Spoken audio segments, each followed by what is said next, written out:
Resisting Removal, Pointe Delegation to Washington, 1852. On April 5, 1852, a small delegation of Ojibwe led by Chiefs Buffalo and Oshoga departed their island home at Pointe en route for Washington, D.C. The delegation sought a meeting with the president in order to express their grievances related to the conduct of their agent, John Watrous, and the disastrous removal efforts that caused the Sandy Lake tragedy less than 2 years earlier. At the time of the journey, the Pointe Ojibwe were under increasing pressure from government officials to remove from their ancient homeland on Madeline Island and resettle in Minnesota Territory. The Ojibwe were adamantly opposed to removal, citing promises made during the treaty in 1842 that they could remain living upon their homeland for 50 to 100 years. After several petitions failed to end removal efforts, the Ojibwe decided that the only way to save their home was to visit their great father in Washington. Several times the Ojibwe asked for permission from their agent John Watrous and from Minnesota Territorial Governor Alexander Ramsey to travel to Washington, but every time their request was either ignored or declined.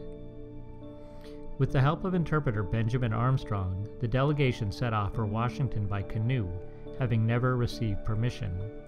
Along the way, the delegation made many stops in order to raise funds and obtain signatures on a petition urging the end of removal efforts. After reaching Sault Ste. Marie, the delegation traveled by steamship to Detroit, then by sail to Buffalo. From Buffalo to Albany, the delegation traveled by train and then by steamer down the Hudson River to New York. While in New York, the delegation performed traditional Ojibwe dances in front of white audiences to earn enough money for the last leg of their trip. Finally, they traveled overland to Washington, D.C., where they arrived on June 22, 1852. While in Washington, the group was declined a meeting with the president by the Commissioner of Indian Affairs, Luke Lee, who told them to turn around and go home.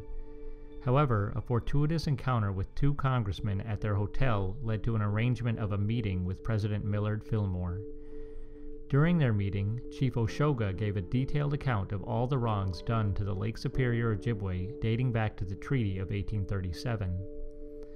Moved to action by the sorrowful tale, Fillmore agreed to end the removal efforts and resume annuity payments at Pointe.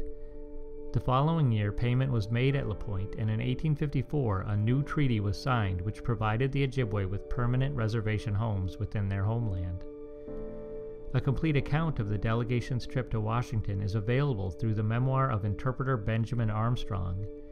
However, it should be noted that the veracity of Armstrong's account has been called into question. According to historian Bruce White, there is conflicting evidence regarding the meeting with the president. Several reports would lead one to conclude that the delegation was simply intercepted by Luke Lee and handed off to Agent John Watrous for a return trip home.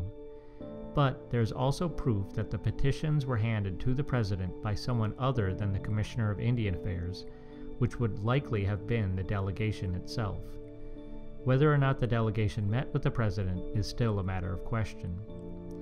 Ultimately, the decision regarding removal was left with Territorial Governor Alexander Ramsey. In a letter written by Chiefs Buffalo and Oshoga shortly after their return from Washington, they acknowledged this fact in writing. "My father, I have just returned from Washington. I learned that you were the one that had to say that we had to go or stay. If that is the case, do as you agreed that you would do last winter when I visited you. You told me that if it was left for you to say, you would do all that was in your power to have us stay at Pointe. It is left to you to say whether we will be permitted to remain or not."